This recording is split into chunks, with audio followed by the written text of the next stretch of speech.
Because they illustrate the destructive power of Beethoven, and they illustrate very clearly the melody being eaten up by the rhythm. It's absolutely classic. Beethoven is not always destroying melody, on the contrary, and he has some very fine melodies, very beautiful melodies.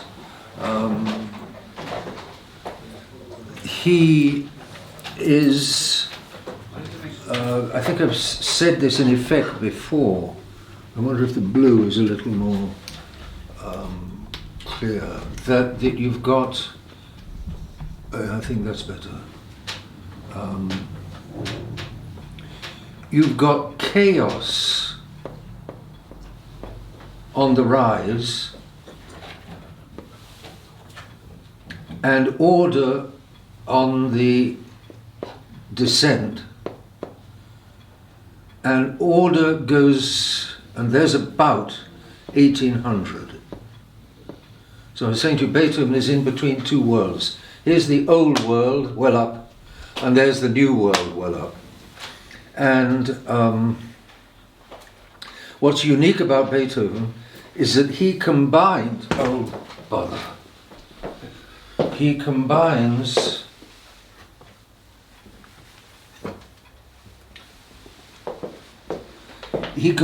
the most order with the most, well, chaos or feeling, we might say. It's not only chaos, it's also passion. And when the mind is no longer controlling, the passion gets stronger and stronger until it burns itself out, like today. Today, passion is burnt out. And that's the emptiness of modern life. And it's the result of renouncing reason and throwing out Almighty God. Basically, all turns around God. But of course, if people have the least inkling of God, that's not a diagnosis that makes very much sense to them, because God is not important, but He is. He's hugely important. He's the key to the whole of this thing. God is the key to music, and for many people, music is the key to God. Many people can't get to reach God through music. I was saying that earlier. So, but God is on the decline. Order is on the decline. But Beethoven combines the most of order. He has more order than any of the composers that follow him. He has more passion than any of the composers that preceded him. He has more passion, but he also still has more. I hope it's clear. That's why a lot of people like that.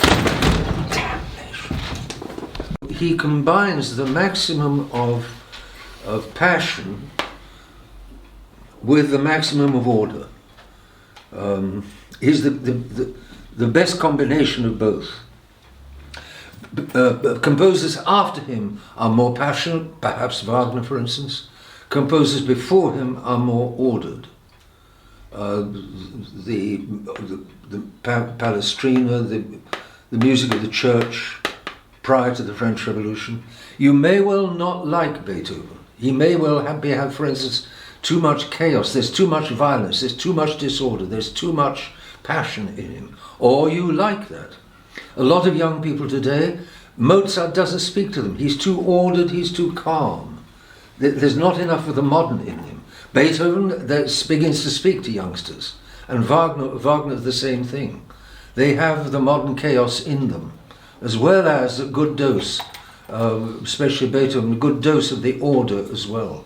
So you may not like Beethoven, you may prefer the composers that came before him, like Mozart. You may well prefer the composers that came after him, like Wagner, but if you want a combination of much order and much passion, Beethoven is your man. And that's why Beethoven is so very, very popular. But Beethoven is on the way to the modern world. He's the grandfather or the great-grandfather of rock music because of that tremendous rhythm that's in him.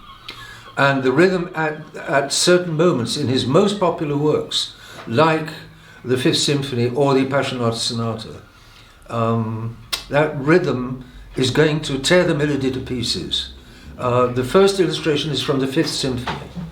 John, perhaps play the whole movement so that we see what it's set in.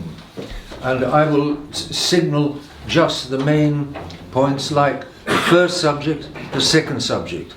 And the second subject, as often, is more melodious and more lyrical than the first subject, but the first subject will tear it to pieces.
That's to the rhythm in the left hand and the melody being steadily reduced in the right hand.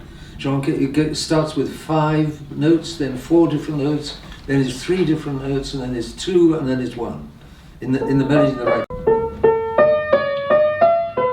That's 5 different notes.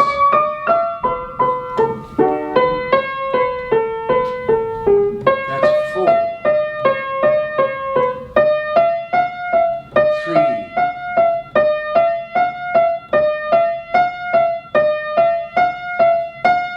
2, 1.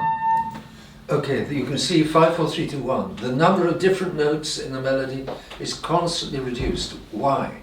Because of what's going on in the left hand.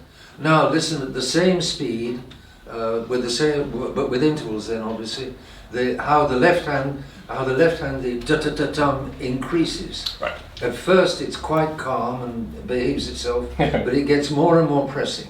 So just the left hand. Just the left hand.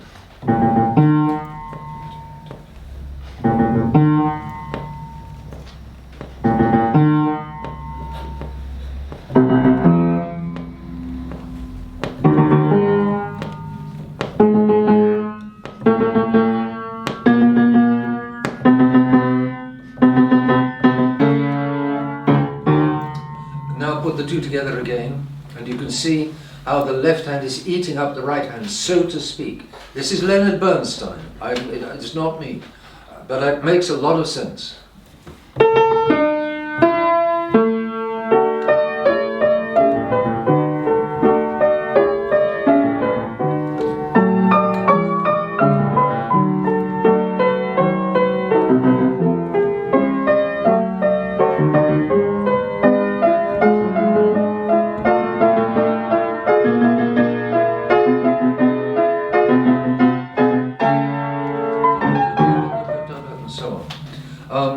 Notice also in the coda, I've mentioned already the 17 chords with no melody at all, just powerful rhythm.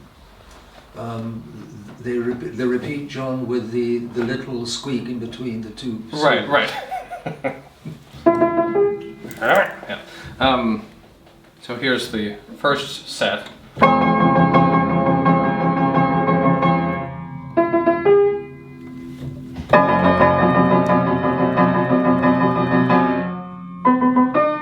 You could count that 17 beats with no melody at all. The rhythm has just crushed the melody. But there is melody between then and the end of the movement. It comes back, but let's say the melody is heavily on the defense. It's under fierce pressure. There's a tremendous struggle. It's music of the soul, and there's a tremendous struggle going on in the soul. Between what and what? Ask yourselves the question. Okay, who can say between what and what? This struggle. Grace and original sin. Grace and original sin. That's a very religious.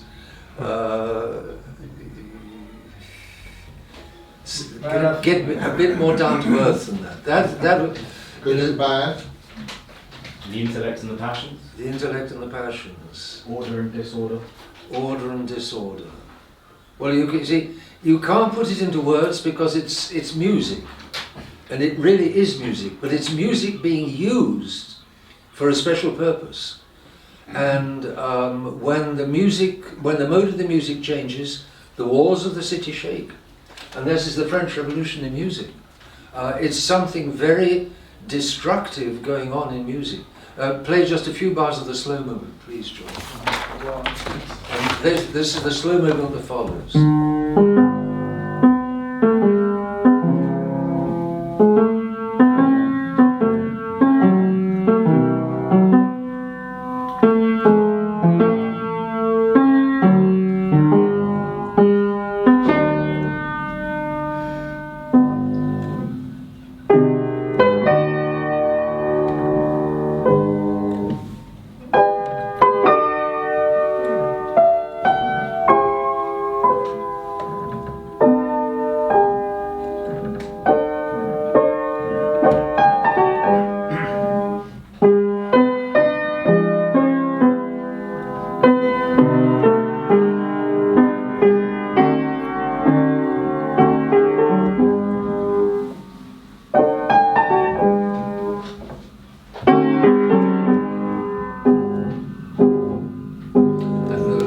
that there's no, I can't remember any violence in that. That's a lovely melody, and it takes over straight away after the crashing violence of the first movement. There are two sides, and Beethoven is by no means only destructive. In fact, the end of the last movement the end of the fourth movement is constructive. It's very, there's a lot of violence, there's a lot of very rhythmic music again, but it ends positively and not negatively. It's as though Beethoven is creating his own order. Play perhaps, John, the last page Of the symphony? of the fourth movement. Yeah. Yes. Right. Again, without breaking the piano, I'll try anyway.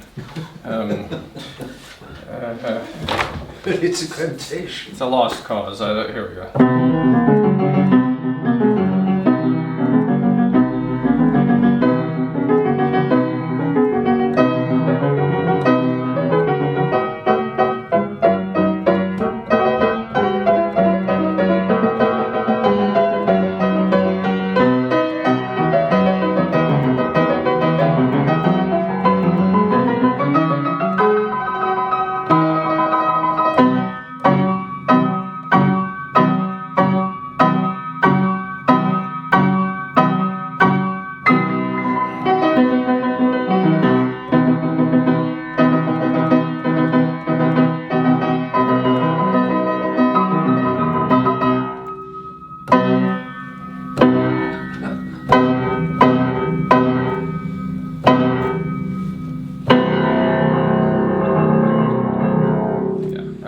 That's the end of the symphony. So that's, you may have noticed, that's just basically 5-1, 5-1, 5-1. That's saying, yeah, we won!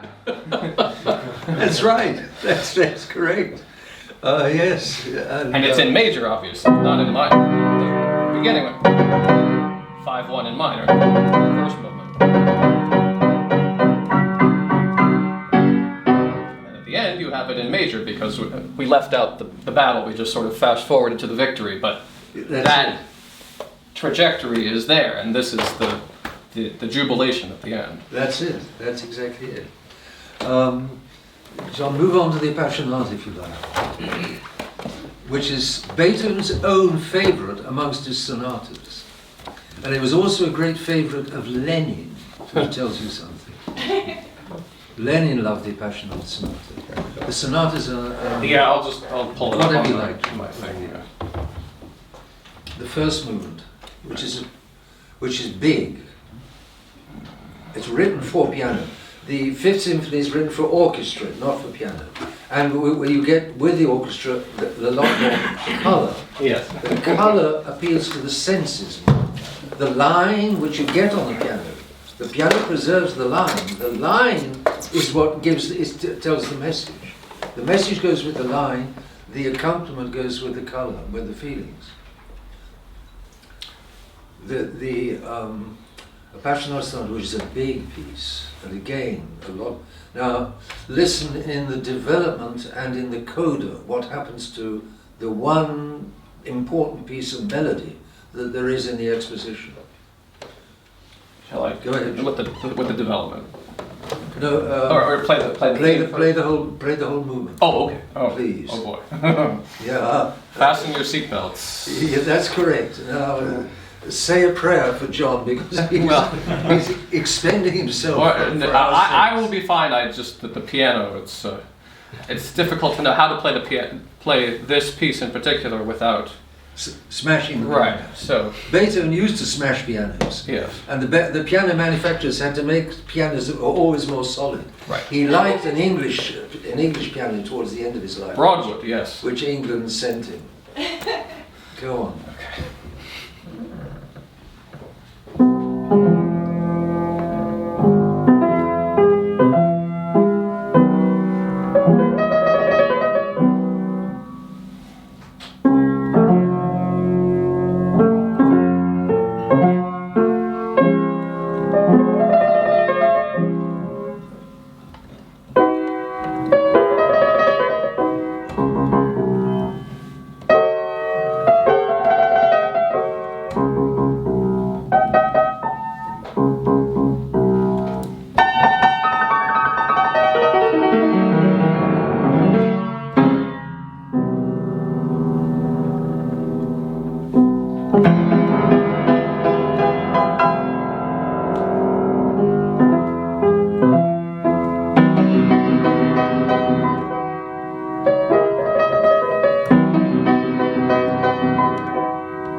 first part of the symphony.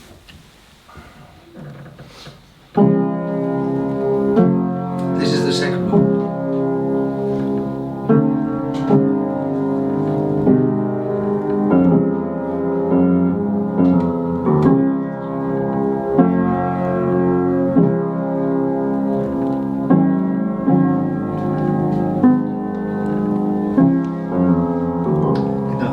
No trace of a storm.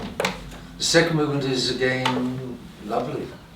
It's a set of variations on a quiet theme. Oh boy, somebody's knocking. Some of you might find it's just too much. It's just too much. I don't want to be shaken up like that. I don't need to be shaken up like that. Some of you might feel that's just marvelous. That's extraordinary. It was Beethoven's own favourite and a favourite of Lenin. Hands up those whom it's just too much. It's a perfectly legitimate reaction. Hands up those for whose it's great. Because that's me, that's my world, that's, yeah. The greats have it over the just too much. But both reactions are perfectly legitimate, for goodness sakes. No, don't think that, you have to love everything that Beethoven wrote. Don't think that you have to abominate everything that Beethoven wrote. You make up your own minds. It's a mixture which leads to the modern world, on the way towards the modern world, without any doubt. Okay, thank you very much, John. Now, go through that little by little. Firstly, the opening repeated, that opening climb of arpeggios. On the second theme? No, I beg your pardon, on the first one. Go back to the first one. Right. In the development, or? No, at the beginning of the exposition. We'll go through the exposition. Oh, I see.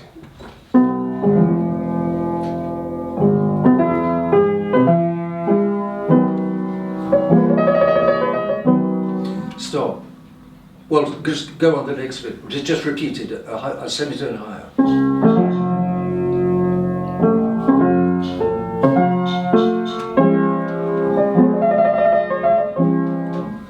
Okay, how much melody is there?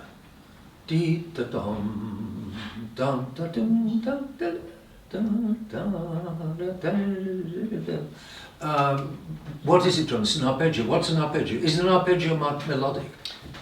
Yes, it can be. It's not very singable, but on the piano it can be melodic. Arpeggio means you take the notes of the triad, in this case F minor, so a minor key, again expressing conflict as I said earlier, and you play the notes of it one after another instead of all together. That's just... And then there's the twiddle at the end. Which is sort of melodic. It's a bit of melody there. Yeah. But the arpeggio is not intrinsically melodic. It's determined by the nature of the minor chord, basically. Right. That's true. Then go on. The semitone higher again, or keep past that? Go on from there.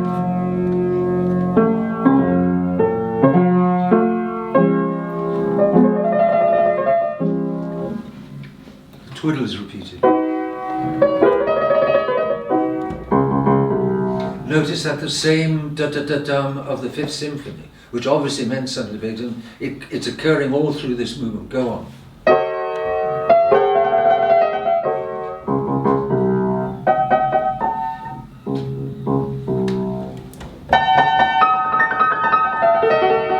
Okay, stop. How much melody is there in that run down the keyboard? Not much. You couldn't sing it. That's it. You can't even play it, so you That's couldn't it. sing. And then there's a storm. Now, how is the storm built? Play the storm. And in the exposition, it's very rhythmic because it's left hand, right hand, left hand, right hand. Go on.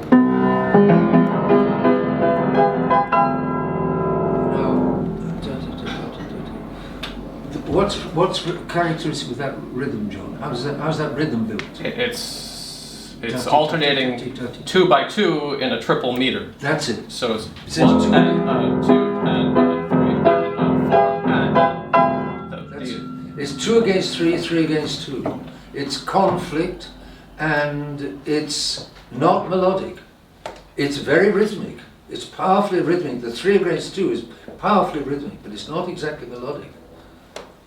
Again, it's climbing up a. What is it? Is it climbing up? Yes. A diminished seventh. This time it's still the notes of the minor chords. That's it. Yeah. Which, of course, refers back to the opening. Right. Right. This is basically the same material as the opening, but now very loud instead of very soft, and with rhythmic conflict added in. Yes, but when it reaches its top, when it reaches the top, what then happens? I forget. And it goes back to the bottom. It tries again. Yes. No.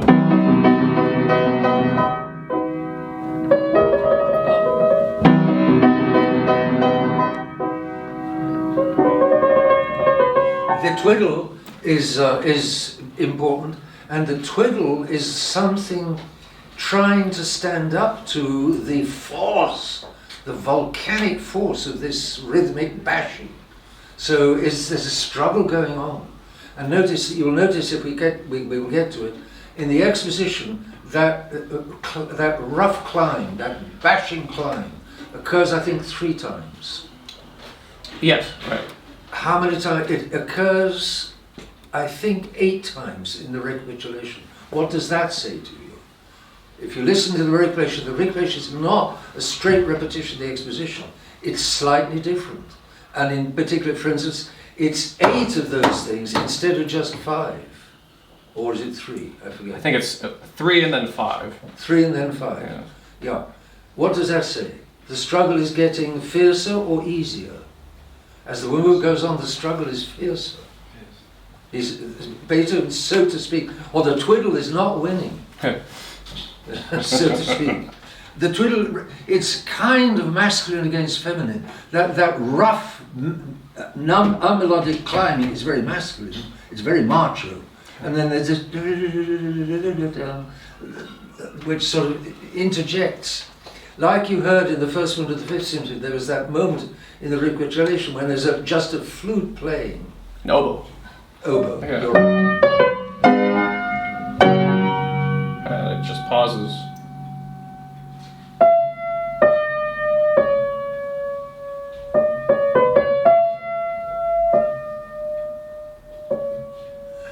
And then it It's like goes what does that mean? It's music. You can't put it into words, but you can say in the 5th symphony. Maybe some of you've heard, maybe some of you remember it. But what you can say is that it's a halt, a pleading halt, a pleading interruption of the charge to the abyss.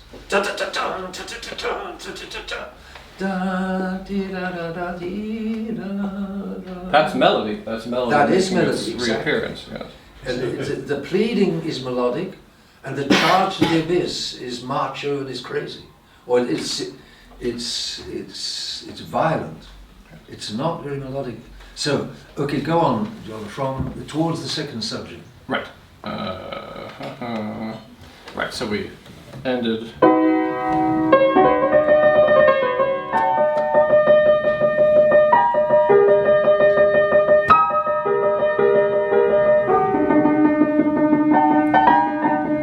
Syncopated rhythm, off-beat.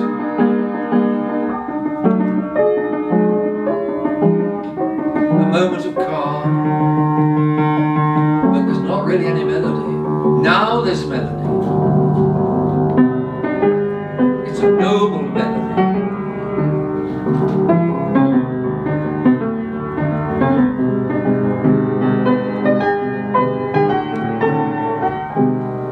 Comes to a stop.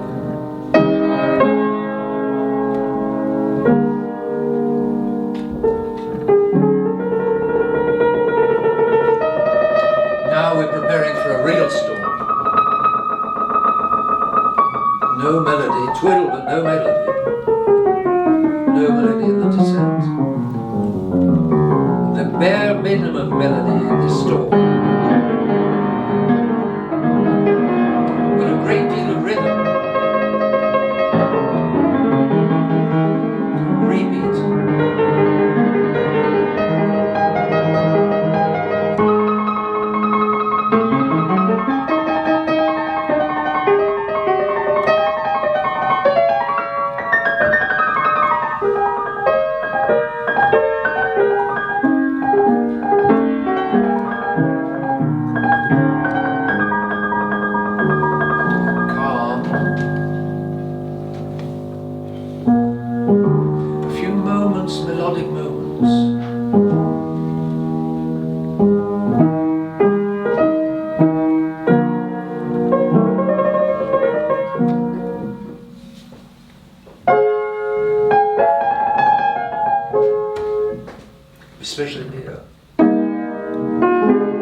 Going through the keys, you've got tonality.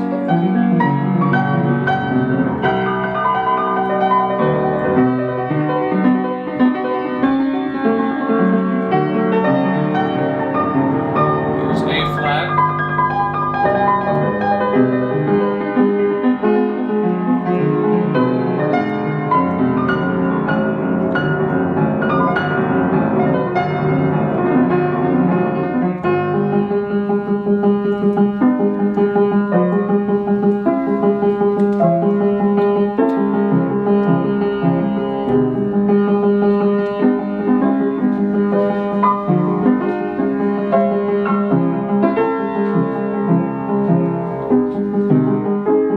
A moment of loveliness.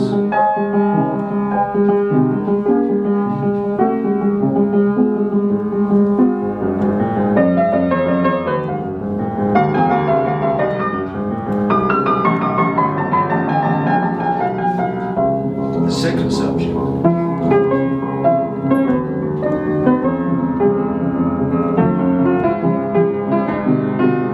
The rhythm is getting hold of it.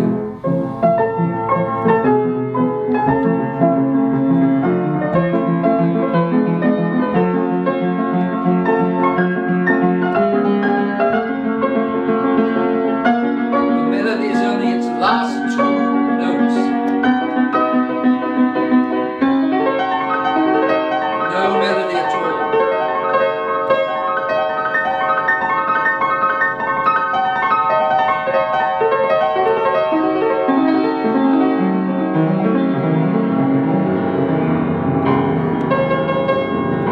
The Fifth Symphony rhythm.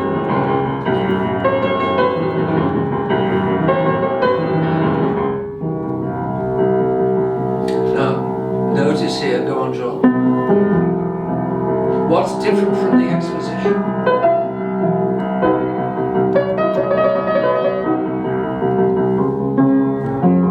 Anybody? What's different from the exposition? Play the exposition again. John. There is melody here.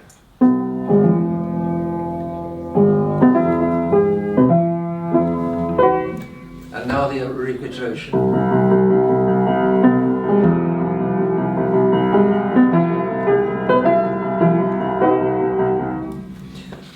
What's the difference? Obviously, there's a rumbling in the left hand. What does that mean? It's like the theme is no longer as tranquil as it was the first time round. It's very menacing. There's an unrest underneath. It's like the 18th century and the 19th century. At the beginning of the 18th century, what am I saying? The 18th and the 19th. The 18th century was the Ancien Régime. It was done away with, and then it was restored. Allegedly, it was restored. There was what they called the Restoration in 1814.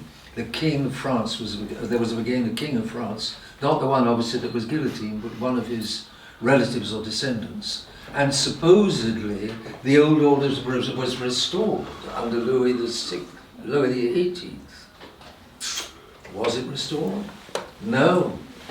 In 1809, the Jews were emancipated in France, and the Freemasons were getting more and more established. And so, under the appearance of the old regime in 19th century France, there was this rumbling of the rebels, of the revolutionaries. And by 1848, the French monarchy was finished. Well, there was then Napoleon III, but the monarch, there was no longer a king, he was an emperor. A descendant of Napoleon I, Napoleon III. And then he lost his empire in 1870 when he was kicked out by another revolution in France. In other words, there may have been the appearance of the Ancien Régime, but underneath it was rumbling and ready to crack completely. That's exactly what's in this music. So the rumbling goes on, John.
twiddle is on the defensive, let's just say.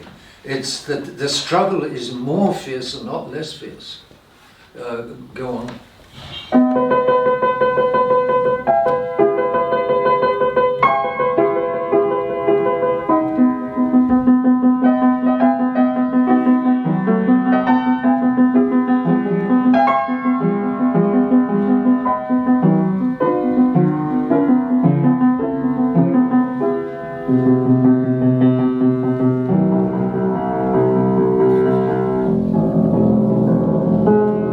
Melody, the second subject.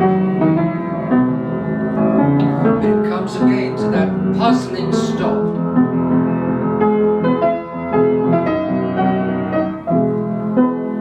Doesn't go any further.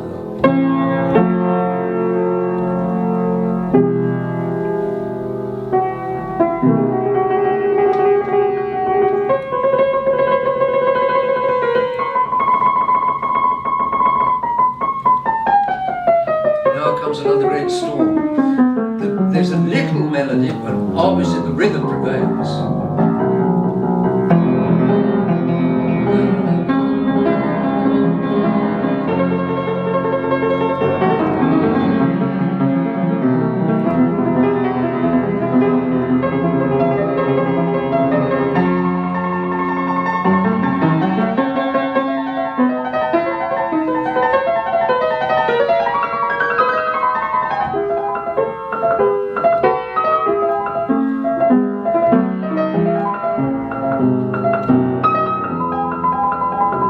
Calm.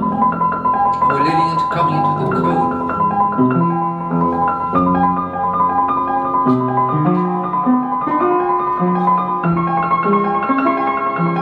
And it starts with the second subject, the melodious subject. We'll see what happens to it.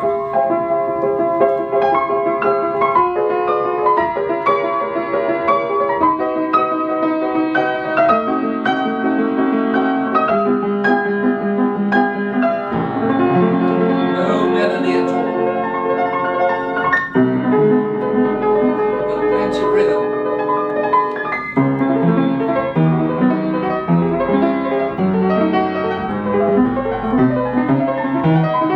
The music is just breaking down.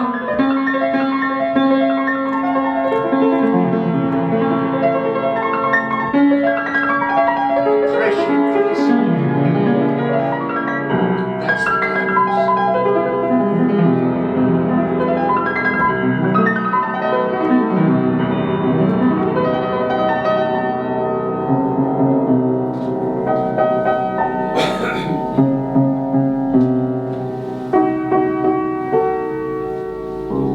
Let's look into what's going on underneath. And then the sprint to the post, which again is very rhythmic and not very melodic.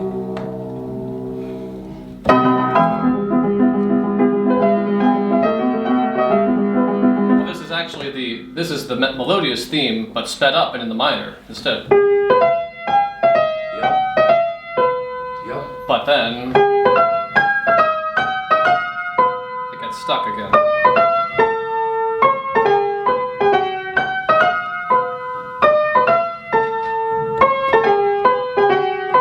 And then it's just And rhythm then and it's harmony. again 3 against 2.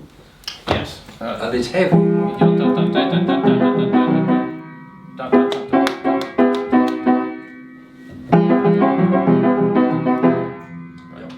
And then then finally the storm dies away. With the first theme, the arpeggio theme. The memory of the storm in the right hand.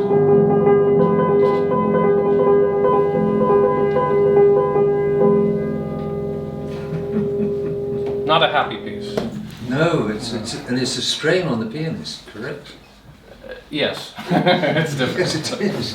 Well, it is. The third one also. But and in between there's which is a set of variations. And it's quite lovely. It is melodic. But they're actually, if you play, John, just play the melodic note of these chords at the beginning. The melody is not very interesting. Where is the interest in this? Where is the loveliness of this melody beginning the second movement?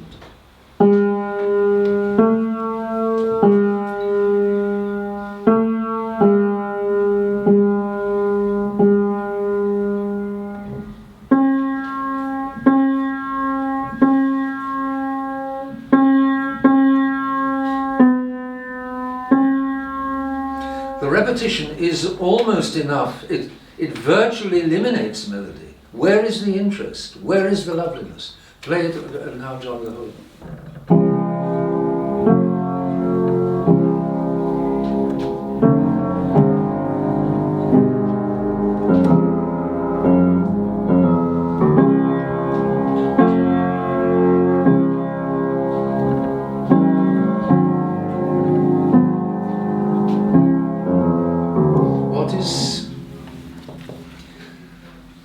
So starring that it almost outstars the melody. In fact, it does outstar the melody. What is it? It's the harmony, yes. It's the chords underneath that give interest to what little melody there is. It's not the melody which is starring, it's the harmony which is taking over from the melody.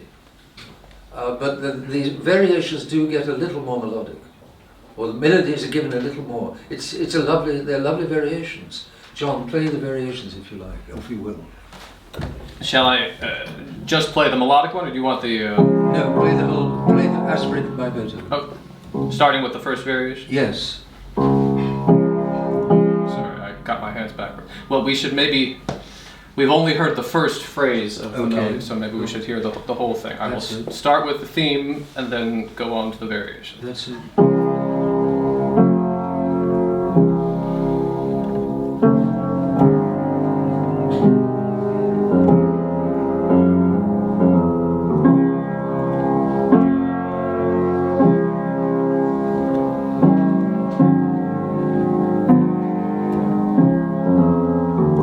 Skip each phrase is supposed to be repeated, but perhaps we'll just go through so you can That's hear. Right. So this is the second half of the theme.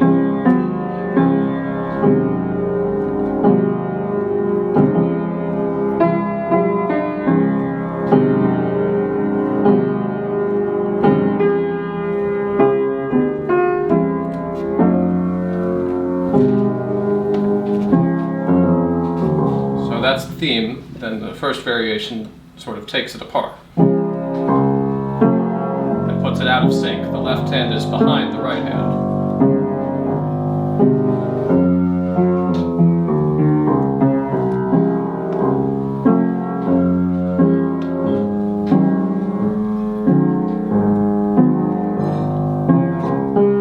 Second half.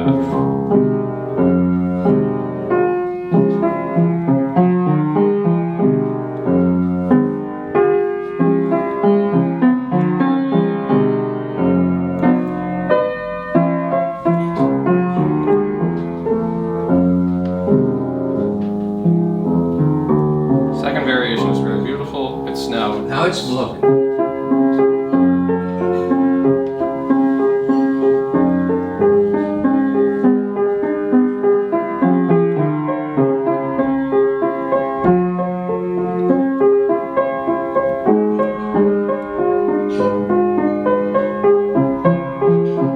Second half.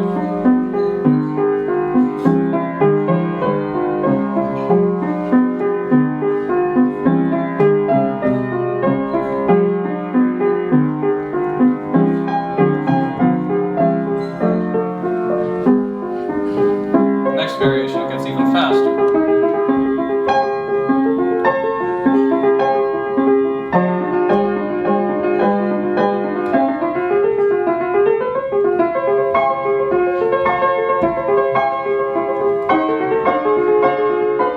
The repeats in this one are written out, so I have to play them. They switch hands. Now the melody is in the left hand. This is still the first phrase of the theme, the first half of the theme.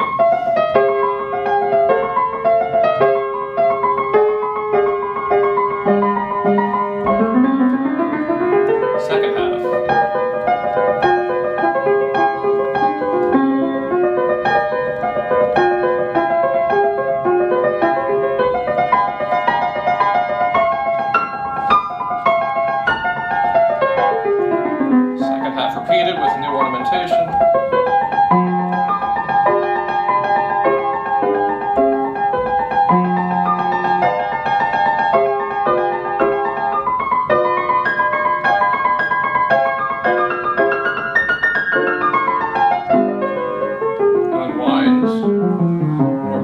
theme as in the beginning. But it's taken apart. Yes. Now the answering phrase is higher, and it has a sort of improvisatory continuation. Same thing.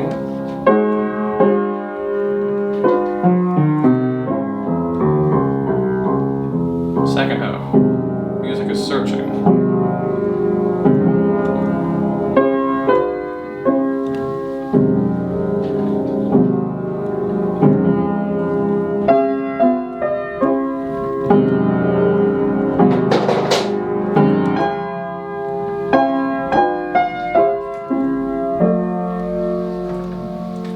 Now, instead of resolving, we get a strange chord. Tension.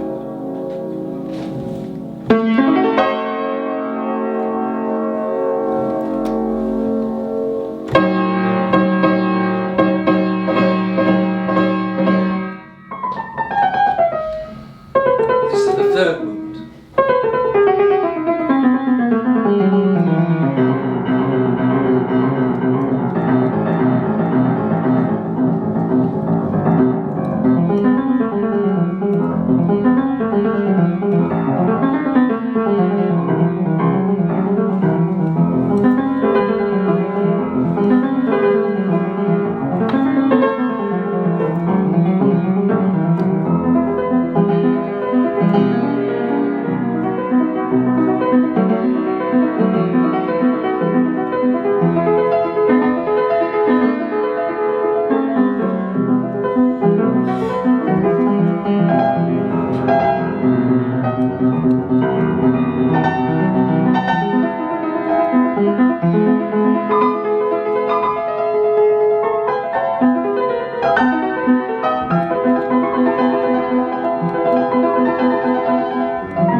We need a whiskey. That would be it. Well, that sounds good. I'm not allowed to on the Wow. job, though, I don't think. Is that conclusion a triumph? Who thinks it is a triumph? Who thinks it is not a triumph?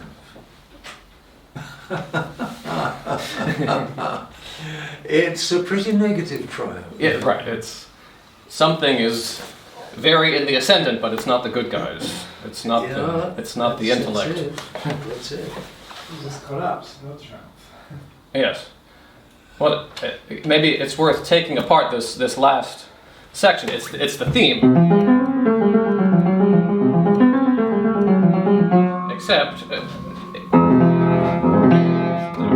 faster for one thing, and it has a new accompaniment, which is rhythmically off the beat, as in the first movement with the syncopated chords. It's going 1, 2, 1, 2, 1, 2, 1, and then it sort of spirals up. Repeats it higher.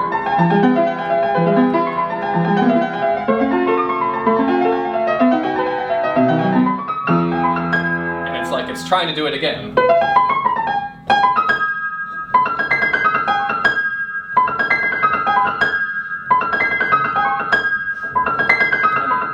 Sort of that thing that happened multiple times. 1, 2, 3, 4. Then it keeps going. So it fragments, it repeats, and then it compresses even further, like in the Fifth Symphony. So instead of going, now at the end it's just going da da da da da da da, and then. That's just F minor. So as the beginning with this is going the opposite direction.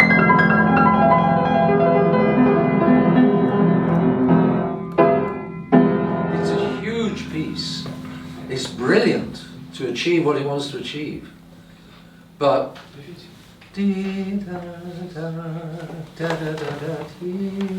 Right. where is it going? Going to the modern world. Did somebody have a thing to say? It's very depressing. Yeah, well, it's a tragedy. Yeah, tragedy, defeating. Do you think Hamlet and Othello are depressing? I don't know. Yeah, well, It's in a way the greatness of man. In a way, it's greatness that man is capable of. But it's where's it going to finish? Where is it heading? It's heading to the modern world, and it will burn itself out. This will burn itself out.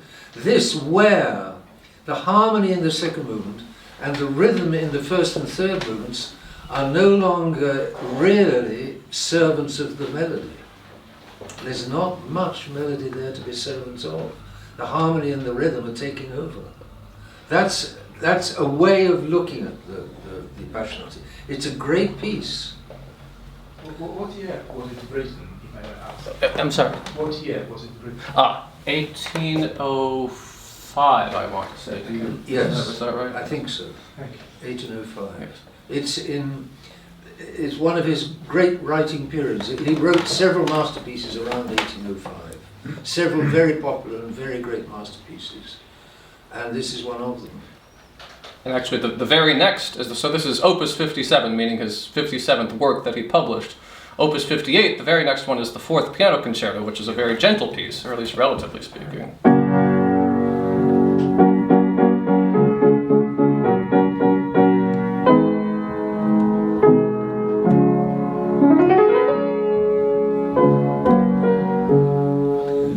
That's very different from Yes. the general tenor of this, the Appassionata. So the Appassionata is an important aspect of Beethoven, but he is so multifaceted, like Shakespeare in that respect, Yes. that after he does the shattering tragedy of the Appassionata, he goes on to a beautiful lyrical work, and then the violin concerto, which is in the same style right after that.